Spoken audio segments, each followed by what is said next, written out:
Une explosion ébranle une banque de la banlieue de Los Angeles en pleine nuit. Personne n'entend la détonation, ni ne voit les audacieux criminels qui s'enfuient. C'est le crime parfait. Les bandits se sont envolés avec l'argent sans laisser la moindre trace. Les indices sont maigres. Les agents du FBI ne devront compter que sur leur instinct et leur détermination pour faire la lumière sur une affaire qui semble impossible à élucider.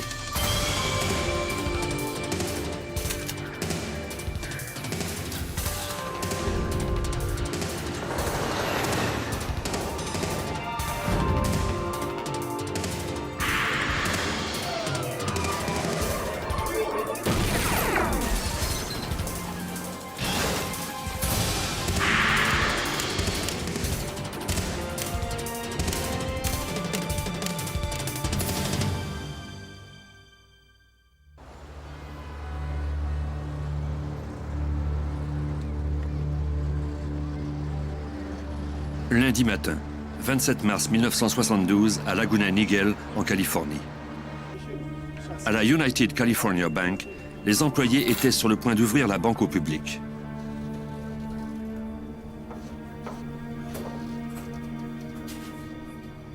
Le gérant tenta de déverrouiller la porte de la chambre forte, mais n'y parvint pas. Somebody call the safe company.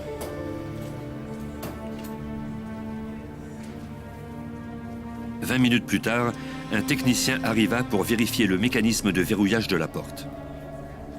Il travailla pendant plusieurs heures.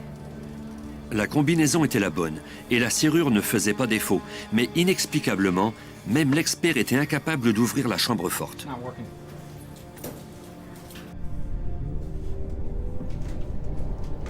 Pour trouver une autre façon d'entrer, il monta sous les combles au-dessus de la pièce. Il fut stupéfait en voyant qu'un trou avait été pratiqué dans la toiture. Sous lui, une autre ouverture béante menait à la chambre forte.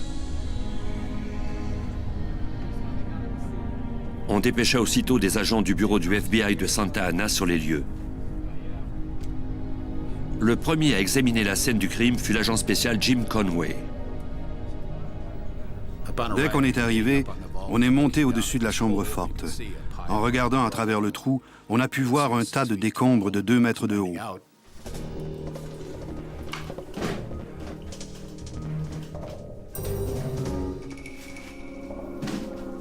Une fois dans la chambre forte, le technicien remarqua qu'un tournevis coinçait le mécanisme de verrouillage. Les agents en déduisirent que les voleurs avaient ainsi cherché à retarder la découverte de leur crime. L'endroit était sans dessus-dessous. J'ai tout de suite vu que nous devrions consacrer beaucoup de temps et d'efforts pour tirer tout ça au clair. Ce n'était pas une scène de crime qu'on pouvait tout simplement commencer à fouiller. Quelques-uns d'entre nous ont pu entrer, regarder tout autour et voir l'ampleur des dégâts.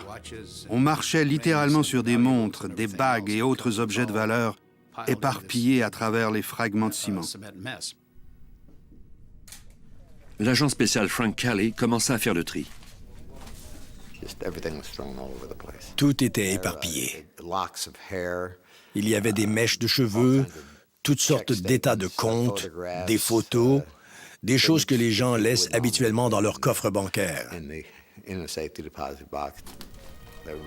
Il y avait même des urnes funéraires contenant les cendres de personnes décédées.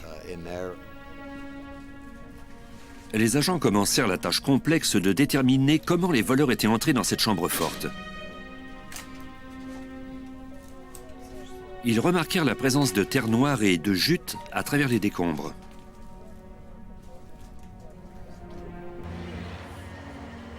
À l'extérieur, ils constatèrent que le dispositif d'alarme sonore avait été désactivé. Il y avait également une échelle. En interprétant les indices, les enquêteurs purent reconstituer la façon dont les voleurs étaient entrés dans la chambre forte.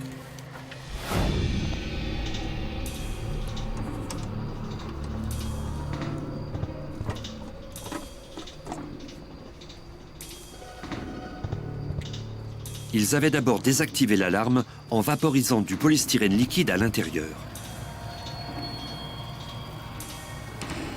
En durcissant, celui-ci avait bloqué le système et neutralisé tout le mécanisme.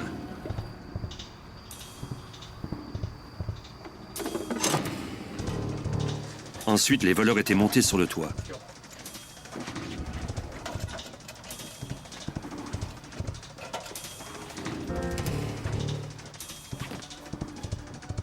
Les enquêteurs trouvèrent du ruban adhésif près d'une prise de courant, ce qui indiquait que les voleurs avaient vraisemblablement utilisé l'électricité de la banque. Comme il n'y avait pas d'empreinte digitale sur le ruban adhésif, les voleurs devaient porter des gants.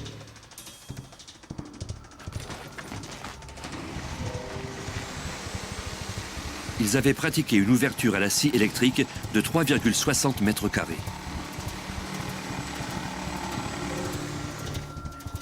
Good, good. All right, we're in, we're in.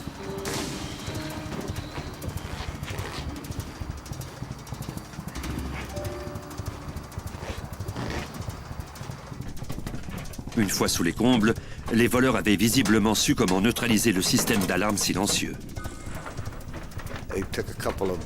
Ils ont pris 2 des fils transmettant le signal d'alarme, ils les ont coupés puis soudés ensemble.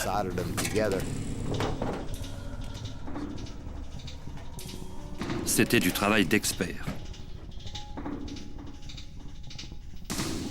On a tout de suite vu qu'ils avaient bien appris leur leçon. Même si le système d'alarme avait été désactivé, 40 cm de béton armé les séparaient encore de la chambre forte.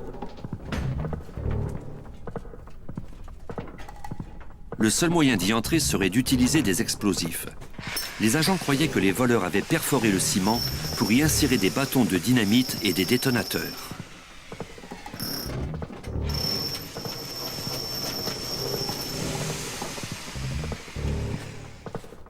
Il fallait que la force de l'explosion détruise la plaque de ciment sans blesser les voleurs. Et sans que le bruit n'attire l'attention. La présence de fragments de toile de jute indiquait qu'ils s'étaient bien préparés.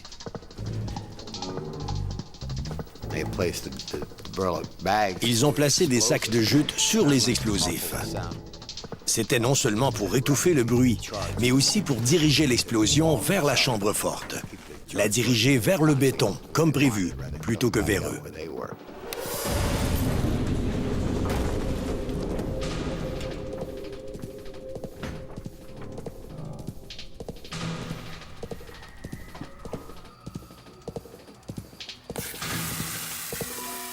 Sur l'armature du béton, les enquêteurs relevèrent des traces de brûlure. Ils en conclurent que les voleurs savaient que la détonation n'aurait aucun effet sur l'acier. Ils avaient donc apporté un chalumeau.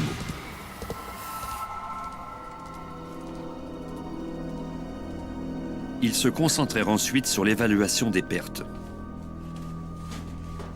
Selon les responsables de la banque, 50 000 $ manquaient. Mais les voleurs ne s'étaient pas contentés de l'argent liquide. Ils avaient pris le temps d'ouvrir les 458 coffres bancaires.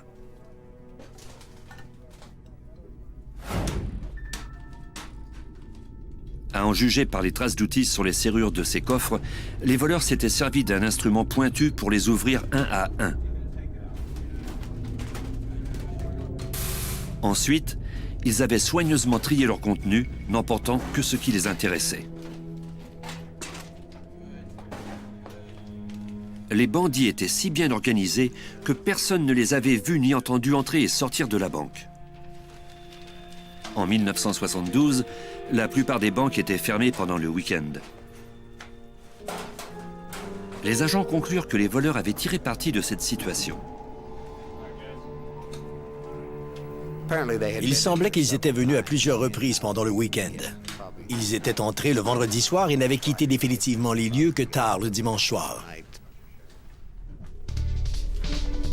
Non seulement les voleurs avaient-ils perpétré ce crime avec succès, mais en plus, ils n'avaient pas laissé une seule empreinte derrière eux. Les enquêteurs n'avaient trouvé qu'un gant noir et des mèches de perceuse endommagées, des objets trop courants pour permettre une éventuelle identification. Les agents et les policiers recueillirent des échantillons des fragments pour analyse ultérieure.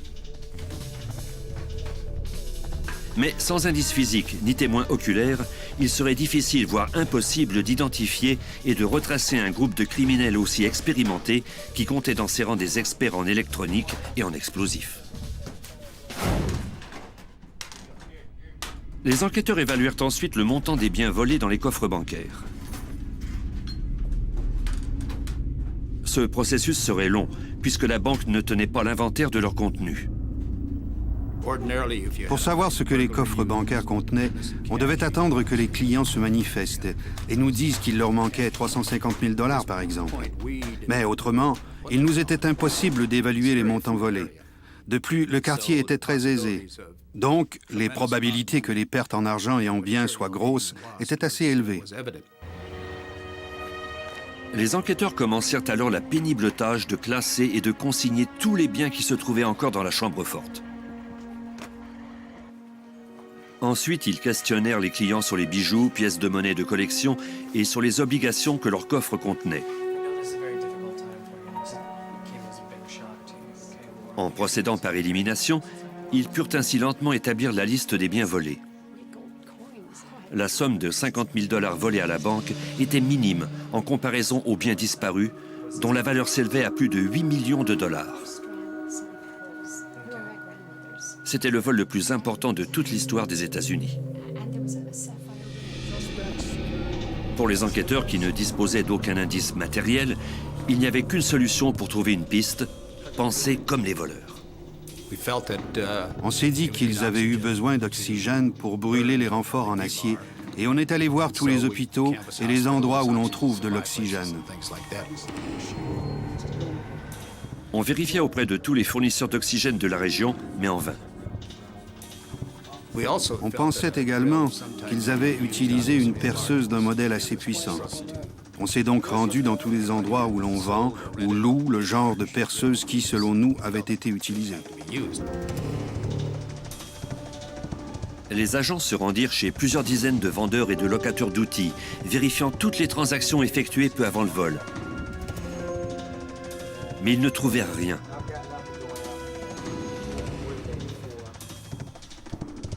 Apparemment, les voleurs avaient organisé et perpétré le crime parfait. Sans témoin, ni indice ou suspect, cette enquête semblait impossible à résoudre. Mais le FBI était bien résolu à identifier les voleurs et à les retrouver coûte que coûte.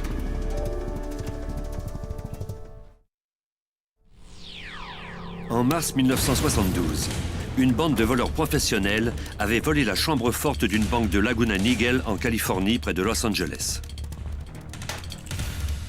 Pendant le week-end, les voleurs avaient ouvert des centaines de coffres bancaires pour s'enfuir avec un butin évalué à plus de 8 millions de $ et constitué d'argent liquide et d'objets de valeur.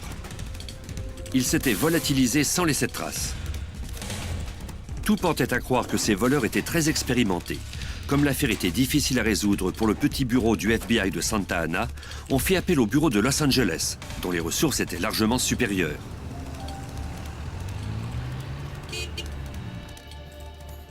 L'agent spécial Paul Chamberlain supervisait l'enquête. On a réalisé qu'il s'agissait du vol le plus important de toute l'histoire des États-Unis. On en a parlé à tous les agents de notre bureau. On en comptait alors quelques centaines. Normalement, on ne procède pas comme ça, mais ce crime sortait vraiment de l'ordinaire. Les agents de Santa Ana mirent rapidement leurs collègues de Los Angeles au fait. Notre bureau de Los Angeles n'avait jamais enquêté sur un vol de cette ampleur. Les cambriolages sur lesquels on avait travaillé n'avaient jamais été si minutieusement préparés. Et de plus, les voleurs avaient été à l'œuvre pendant 3 jours.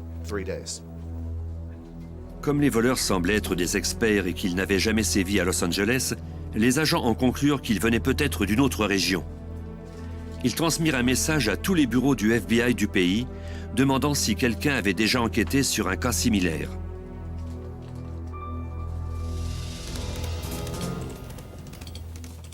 Ils obtinrent une réponse affirmative du bureau de Cleveland en Ohio, où des agents enquêtaient sur des vols de banque identiques. Il y en avait eu 13 en tout.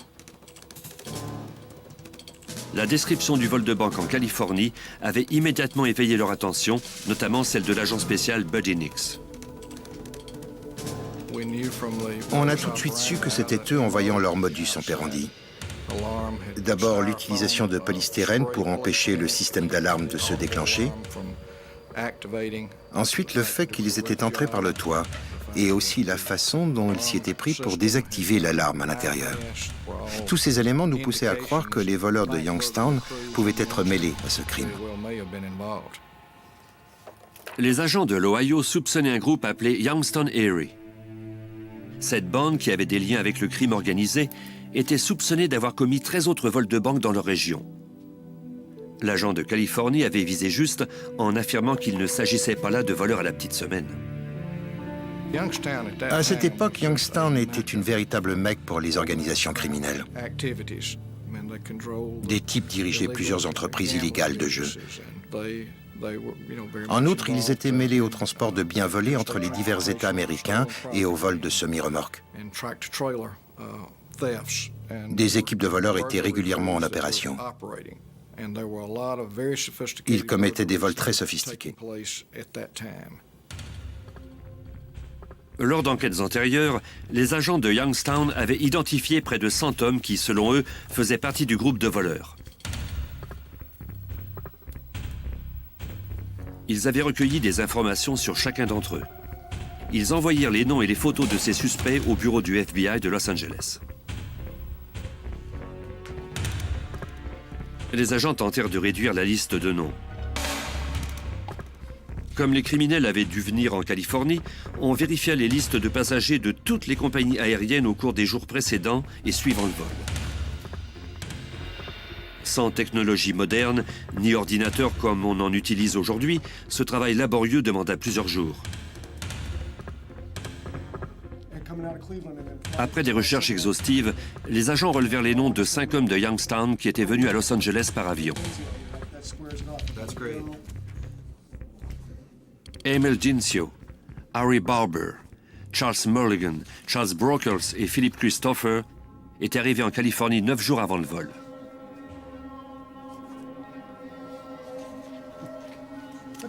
Un sixième type, James Dincio, était arrivé à bord d'un autre avion la veille du vol. Les agents disposaient enfin d'une liste de suspects potentiels.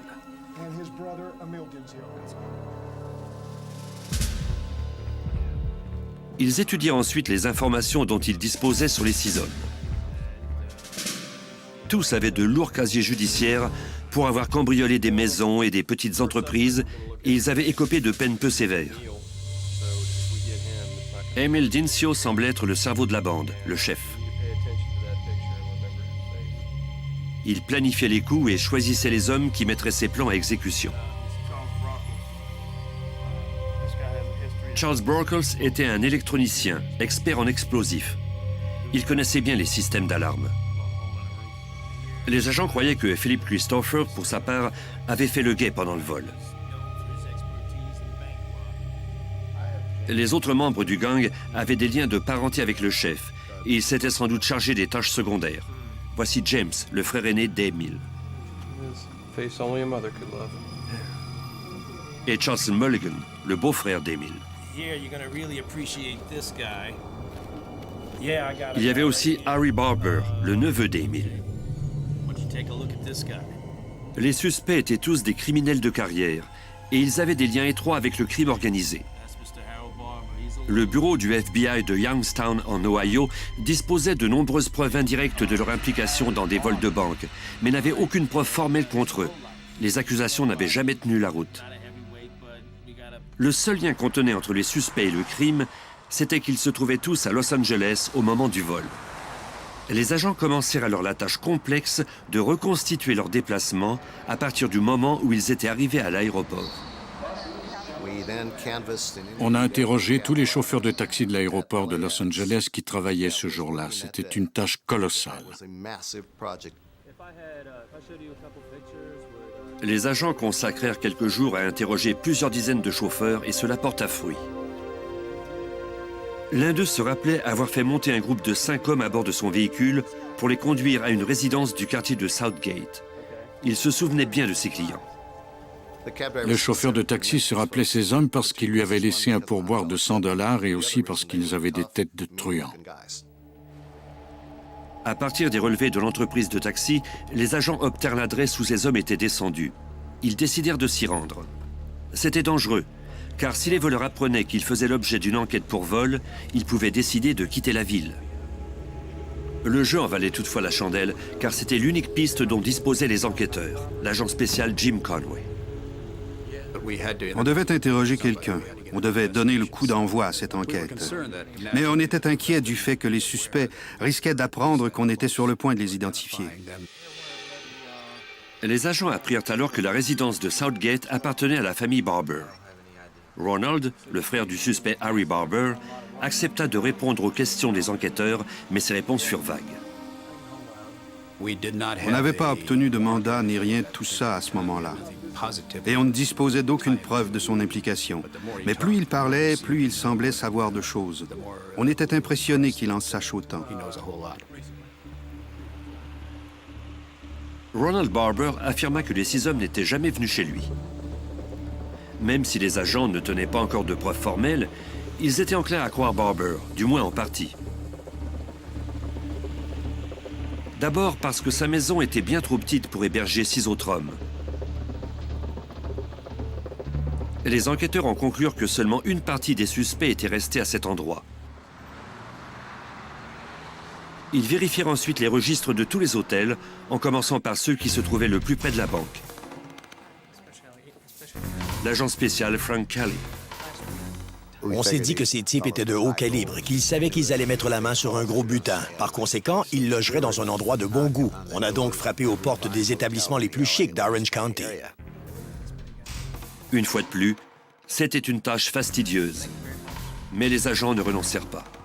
Sir, I'm with the FBI. Guidé par son intuition, l'un d'eux décida de s'y prendre autrement. Un des agents s'est dit qu'il n'était peut-être pas resté dans un grand hôtel. Il a alors décidé de s'arrêter dans un motel fréquenté par des camionneurs. Il a alors découvert qu'Emil Dincio y avait loué une chambre. This is one? You're sure? Emil Dincio était le chef de la bande. Would have been together, all 5. Les registres indiquaient que son beau-frère, Charles Mulligan, avait également loué une chambre à ce motel au moment du vol. En vérifiant sa fiche d'inscription, les agents remarquèrent un numéro de plaque d'immatriculation. La plaque était celle d'une voiture immatriculée à l'adresse de Ronald Barber. Les enquêteurs disposaient maintenant d'une liste de 7 suspects, les 6 types de l'Ohio et Ronald Barber qui vivaient à Los Angeles. Ils ne tenaient encore aucune preuve de leur implication dans le crime. Mais l'enquête s'annonçait prometteuse. Le FBI se rapprochait peu à peu du but.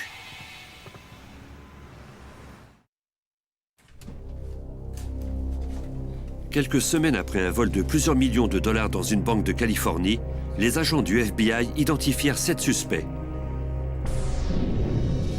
Le chef de la bande, Emil Dincio, et son frère James Dincio. Charles Mulligan, Philip Christopher, Charles Brockles, de même que Harry Barber et son frère Ronald. Il s'agissait d'un gang de voleurs professionnels dont la base d'opération était située à Youngstown, en Ohio. Les agents découvrirent qu'au moins 2 d'entre eux avaient loué une chambre de motel quelques jours avant le crime. L'agent spécial Paul Chamberlain était convaincu que ces hommes étaient les auteurs du vol, mais il ne disposait d'aucun indice pour étayer ses soupçons. Nous savions à peu près qui était mêlé au crime, mais devant les tribunaux, on doit présenter des preuves. Les agents fouillèrent dans les relevés téléphoniques du motel et découvrirent que les suspects avaient appelé un certain Earl Dawson, établi dans la région. En examinant ses antécédents, on a découvert qu'il avait été militaire. De fait, il avait fait partie des Marines et avait reçu un entraînement en maniement de munitions et d'explosifs. Comme il y avait eu des explosions à la banque, on s'est intéressé à lui de plus près. L'agent Frank Kelly releva alors un autre lien intéressant. Dawson était originaire de Youngstown, la base d'opération des voleurs. Ça a fait comme un déclic encore une fois. On s'est dit qu'il s'agissait là d'une autre avancée. On avait établi un lien entre les types de Youngstown, les Dincio, leur gang et Dawson. Les agents décidèrent d'approcher Dawson pendant qu'il était chez lui pour tenter de le convaincre de collaborer avec eux. Ils lui montrèrent des photos d'Emil Dincio et de ses complices et lui demandèrent s'il les connaissait. Dawson se montra hésitant à parler. Sachant qu'il avait été Marine, l'agent spécial tenta d'en appeler à son sens du devoir. Dawson passa alors aux aveux. Il admit connaître 3 des suspects. Emil Dincio, son frère James, de même que Charles Mulligan. Mulligan et lui étaient des amis d'enfance. Ils avaient grandi ensemble à Youngstown. Dawson ajouta que la veille du vol de Laguna Niguel, Mulligan lui avait rendu visite en compagnie des autres suspects. Il lui avait alors donné 100 $ pour qu'il leur laisse sa maison pendant 1 heure, le temps qu'ils aient une petite réunion. Dawson était parti sans savoir de quoi ils avaient parlé. Mais il ajouta qu'il avait quelque chose à montrer aux agents qui pouvaient les intéresser. Mulligan avait laissé une voiture dans son garage et elle s'y trouvait toujours. C'était un coup de chance inespéré. La voiture pouvait receler des indices sur l'affaire. Avant de pouvoir l'examiner, les agents furent interrompus. Nous parlions ensemble quand le téléphone a sonné. Il a décroché et nous a fait savoir par des mimiques qu'il était en ligne avec Mulligan. Carley sauta sur l'occasion et demanda à Dawson la permission d'écouter leur conversation, permission dont il avait légalement besoin pour parler de cette conversation devant les tribunaux. Dawson lui fit signe qu'il y avait un autre appareil dans la chambre à coucher. J'entends alors Mulligan dire « Est-ce que quelqu'un du FBI est venu te voir? » Dawson réplique « Non, je n'ai vu personne. » Je crois que j'ai failli éclater de rire en entendant ça. Il s'était vraiment rangé de notre côté. Mulligan et ses complices étaient inquiets. Ils avaient entendu dire que le FBI posait des questions sur eux. Mulligan ajouta qu'il comptait revenir sous peu à Los Angeles. Mulligan a alors dit « Je vais venir te voir ce soir. Je veux sortir la voiture de ton garage. » L'agent Carley aurait voulu profiter de cette occasion pour piéger Mulligan, mais il craignait que ce dernier n'ait lui-même tendu un piège à Dawson et au FBI. Je ne savais pas s'il était assis de l'autre côté de la rue en train de nous surveiller alors que la voiture du FBI était garée devant la maison. Carley donna à Dawson la consigne d'organiser une rencontre avec Mulligan dans un endroit public. Dawson demanda alors à son vieil ami de le rencontrer à son bar favori, le Walnut Room. Mulligan accepta. Maintenant, les agents avaient une chance d'inspecter la voiture laissée dans le garage par Mulligan. Malheureusement, comme cette voiture n'appartenait pas à Dawson, celui-ci ne pouvait leur accorder la permission de la fouiller. Par la fenêtre, les agents aperçurent une paire de gants noirs identiques à ceux qu'on avait découverts dans la chambre forte. La banquette arrière était recouverte de ce qui ressemblait à de la poussière de ciment, comme sur la scène du crime. Cet indice suspect permit aux agents d'obtenir un mandat de perquisition. Ils obtinrent également le mandat d'arrêt de Charles Mulligan et ils mirent le Walnut Room sous surveillance. Des agents civils étaient assis dans le bar, non loin de Dawson. On a mis les lieux sous surveillance. 4 d'entre nous étions à l'intérieur et attendions. 2 autres agents se trouvaient à l'extérieur et ils l'attendaient. Dawson présenta l'agent Carley à certains clients réguliers en déclarant qu'ils s'étaient connus au sein des Marines. Les agents devaient avoir l'air détendus, mais ils devaient garder l'œil bien ouvert. Leur principale préoccupation était la sécurité d'Earl Dawson. On ne savait pas ce qui allait se produire et on devait protéger Earl. Les agents mirent un plan au point pour permettre à Carley de communiquer avec Dawson. L'un d'eux pourrait à tout moment se rendre aux toilettes ou l'autre l'y rejoindrait pour parler. 3 heures plus tard, Mulligan arriva enfin. Il semblait être venu seul et salua son vieil ami qui tenta bientôt de le faire parler du vol. Je ne voulais pas être trop près d'eux. J'étais à l'autre bout du bar. Earl lui parlait et lui demandait s'il n'était pas mêlé au vol de Laguna Niguel. Et Mulligan lui a alors répondu « Qu'est-ce que tu crois? » Après un certain temps, Carley se rendit aux toilettes.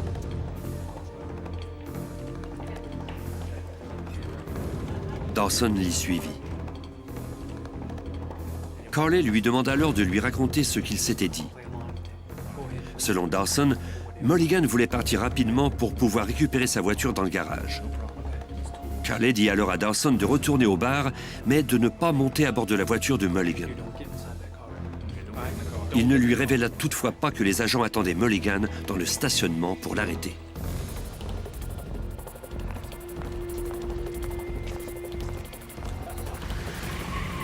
Les agents firent enfin leur première arrestation pour cette affaire. Ils arrêtèrent également Dawson pour éviter que Mulligan ne soupçonne son ami d'avoir coopéré avec la police. Le suspect fut accusé de vol de banque. Il ne résista pas à son arrestation. Mais il refusa toutefois de répondre aux questions des agents.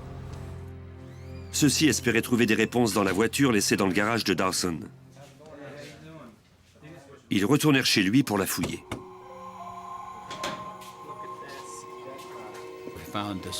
On a trouvé une grosse perceuse parmi d'autres outils. On était pratiquement sûr que tous ces outils avaient servi à commettre le crime. Les agents trouvèrent des pièces de monnaie volées, des mèches de perceuse, des chalumeaux, des marteaux et d'autres objets qui avaient vraisemblablement servi lors du vol de Laguna Niguel. On était très fiers. On venait de frapper un coup de circuit. Les techniciens envoyèrent tous les indices au labo du FBI à Washington pour analyse. Pendant que les experts examineraient les preuves, les agents sur le terrain suivraient une deuxième piste. Un autre numéro de téléphone composé à partir du motel. Le numéro était celui d'une agence immobilière de Laguna Niguel. La gérante montra aux agents l'appartement que les suspects Ronald et Harry Barber avaient loué quelques jours avant le vol. Ceux-ci avaient déclaré qu'ils resteraient pendant 3 mois, mais ils avaient quitté les lieux après seulement 3 semaines. Les hommes étaient partis subitement le 27 mars, soit le jour où le vol avait été découvert. La gérante donna aux agents la permission de fouiller l'appartement, qui se trouvait juste à côté de la banque ciblée.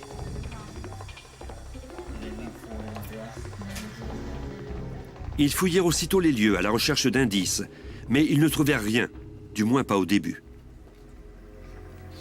Toutes les surfaces avaient été nettoyées avec un produit quelconque. Les suspects semblaient avoir été aussi méticuleux là qu'ils l'avaient été lors du cambriolage. On n'avait rien trouvé de déterminant à la banque, on n'a donc pas été surpris en voyant qu'il ne restait rien à cet endroit. Ils avaient fait tout ce qu'il fallait pour ne laisser aucun indice. Ils n'avaient rien laissé au hasard. Mais de fait, les voleurs avaient commis une erreur importante. Un de nos experts a ouvert le lave-vaisselle pour constater qu'il était plein de vaisselle sale. Quelqu'un avait oublié de mettre l'appareil en marche. La vaisselle était couverte d'empreintes digitales provenant de plusieurs personnes. Au labo du FBI, les techniciens relevèrent les empreintes de 5 des 7 suspects sur cette vaisselle, de même que sur les outils trouvés dans la voiture de Mulligan.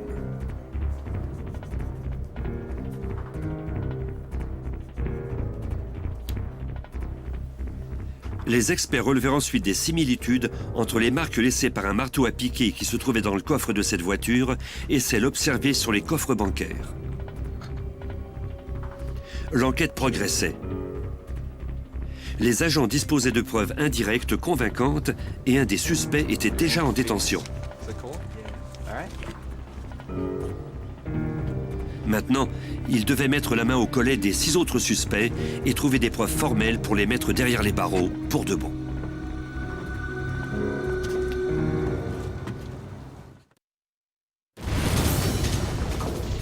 En Californie, les agents du FBI avaient établi des liens entre 7 membres d'un réseau criminel organisé basé à Youngstown en Ohio et un vol de banque de plusieurs millions de dollars en trouvant les outils utilisés lors du crime dans la voiture du suspect Charles Mulligan.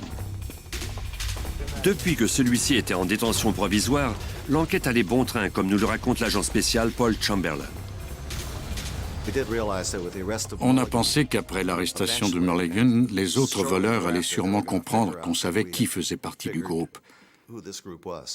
On a donc mis les bouchées doubles pour conclure cette enquête le plus vite possible. Mais comme la plupart des preuves étaient indirectes, toute l'affaire reposait sur le témoignage de l'informateur Earl Dawson, un homme que le FBI devait impérativement protéger. Earl était un témoin clé, parce que les voleurs n'avaient guère laissé d'indices derrière eux. Grâce à Earl, on a pu assembler les morceaux et faire accuser nos suspects de complot et de vol, en partie parce qu'ils s'étaient tous trouvés dans la maison de ce témoin. Earl Dawson reçut alors des appels l'enjoignant à se taire.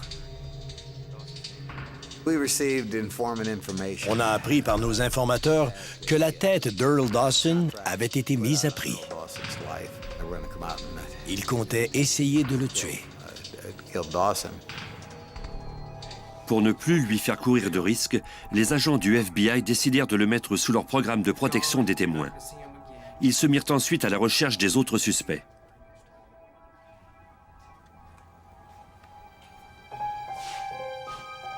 Les enquêteurs commencèrent par obtenir un mandat de perquisition de leur dernière adresse connue. Dans l'une de ces maisons, les agents trouvèrent leur première preuve formelle relative au vol de banque. Dans un sac à main, il y avait un billet de 20 $ tout neuf. Ils comparèrent le numéro de série à ceux des billets volés à la banque.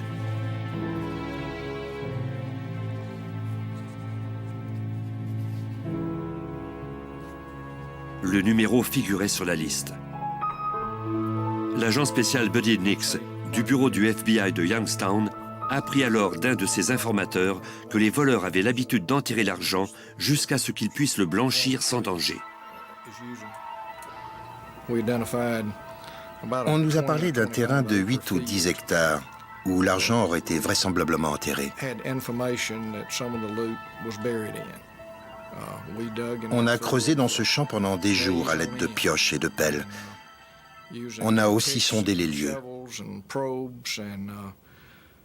Finalement, on a loué un bulldozer. Le terrain se trouvait à côté de la propriété de James Dincio.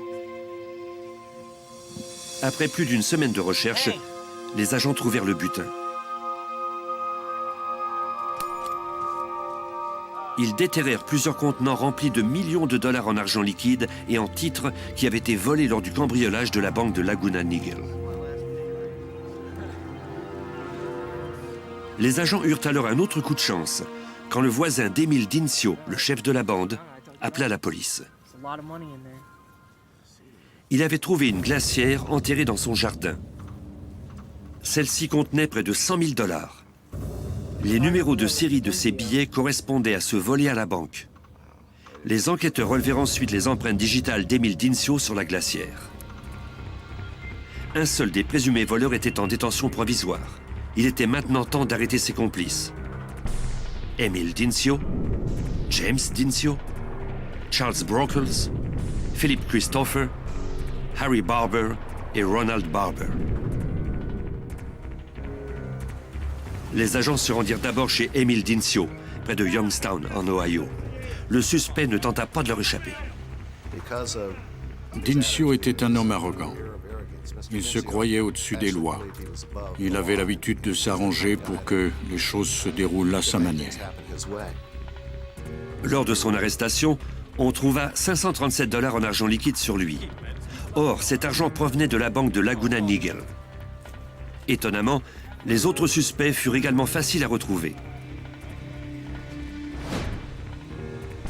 En l'espace de quelques jours, les autorités procédèrent à l'arrestation de James Dincio, le frère d'Emile, dans un aéroport de l'Ohio. Ses bagages à main étaient remplis d'argent provenant du vol. Ce fut ensuite au tour de Philip Christopher. Dans son appartement, les agents trouvèrent 32 000 $ cachés dans un placard. Les trois hommes nièrent toute implication et refusèrent de coopérer avec la police. 2 mois plus tard, les agents mirent la main au collet de l'expert en système d'alarme Charles Brockles. Cette fois, ils eurent un peu de chance. Ils lui montrèrent les preuves qu'ils détenaient contre lui en lui indiquant qu'il pourrait le faire mettre en prison pour le restant de ses jours. Ils lui firent ensuite une offre. En échange de sa pleine collaboration et de sa description du crime, les procureurs abandonneraient toutes les accusations portées contre lui et ils le feraient mettre sous le programme fédéral de protection des témoins. Brockles accepta. Les autorités avaient capturé 5 des 7 suspects. Il ne restait plus qu'à arrêter les frères Barber.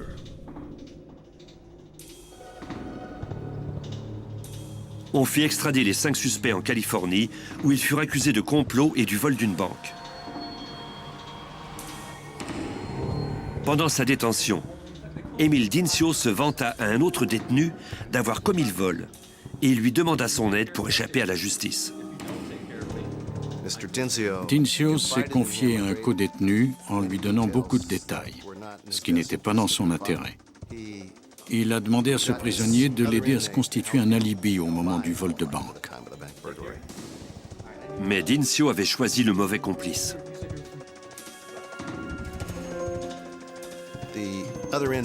Ce codétenu avait eu plusieurs contacts avec les autorités dans le passé. Il a tout de suite compris qu'il pouvait tirer parti de ces révélations et il nous a approchés.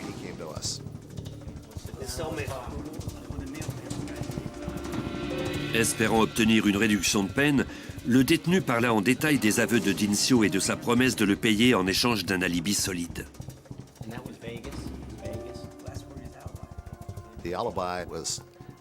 L'alibi que Dincio voulait obtenir était une preuve de sa présence dans une chambre d'hôtel de Las Vegas avec une prostituée au moment du vol. Le FBI planifie alors un coup monté.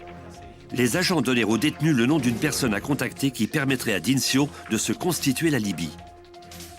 Mais cette personne était en fait un agent du FBI. Dincio mordit à l'hameçon. Dans le parloir de la prison, il rencontra l'agent qui jouait le rôle d'une sorte d'entremetteur, quelqu'un du monde interlope, expert à résoudre les problèmes. Dincio a eu ce qu'il voulait. Il a obtenu une fiche d'inscription qu'il a remplie en prenant soin d'y laisser ses empreintes digitales. Ensuite, il a obtenu le nom d'une prostituée avec laquelle il aurait été. Cet alibi faisait partie des arguments de la défense.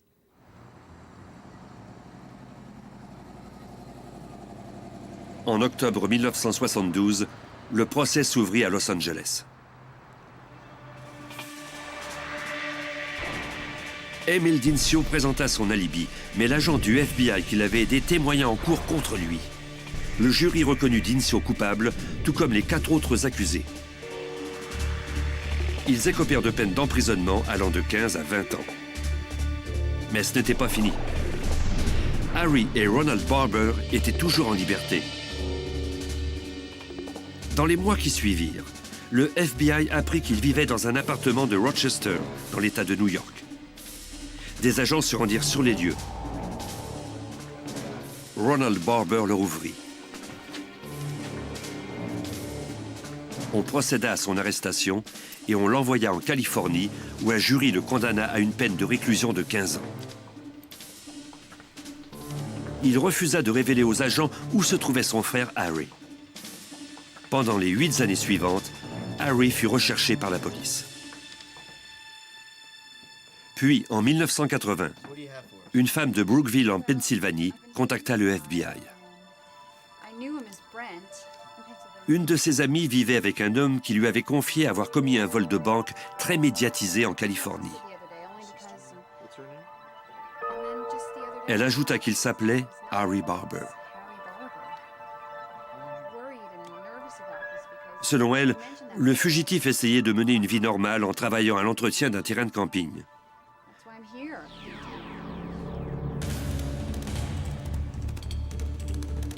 Les agents procédèrent à son arrestation. Harry Barber? Harry Barber! The FBI, put your hands in the air. Drop the flyers. Harry Barber fut reconnu coupable et condamné à 20 ans de prison.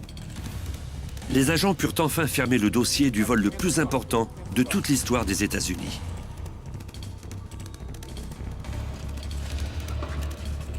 Les autorités soupçonnent Emil Dincio et son gang d'avoir commis plus d'une douzaine de vols de banque qui leur aurait rapporté plus de 30 millions de dollars.